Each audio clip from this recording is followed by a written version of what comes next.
এই আগের ভিডিওতে তোমরা দেখেছিলে আমরা গাছ থেকে অনেক রকমের ফল পারছি, আর এই ফলগুলোর ভর্তা বানানোর পরে ভর্তা খাইতে যা হয়ে যায় গ্যাঞ্জাম। হায় হায়, ভর্তার ভিতরে থুতু দিছে। আসসালামু আলাইকুম, কি অবস্থা সবার? আমরা তো জাম্বুর আর কলা পারছিলাম ভর্তা খাওয়ার জন্য, আর এই ভর্তাটা যেন খেতে অনেক মজা হয় এর জন্য বাজারে আসছি কয়েক ধরনের আচার কেনার জন্য। আমরা নিয়েছিলাম বার্মিস আচার, চুইঝাল আচার আর সেলিম কাকুর তেঁতুলের আচার। সাভার থানার ছাত্রলীগের ছাত্র দলের রাসেল ভাই, আমার এই যে ভাইস্তা, একমাত্র ছোট ভাইস্তা, সে হচ্ছে একটা ছোট জাম্বুরা ছিলতেছে, আর এই যে আমার বড় ভাইস্তারা বসে আছে, আর আমার ভাইস্তার নাকে একটা যে দাগ, আমি খুশি মেরে নাক ফাটাই।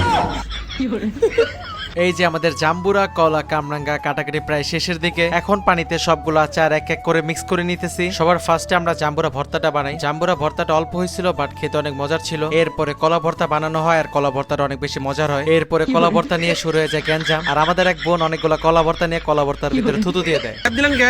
এটা রস খাইতাম, আমি তো একটু বলা মতো হইলাম না, আল্লাহ বলে দিতে পারি। স্যাপ জ্বালাইছে।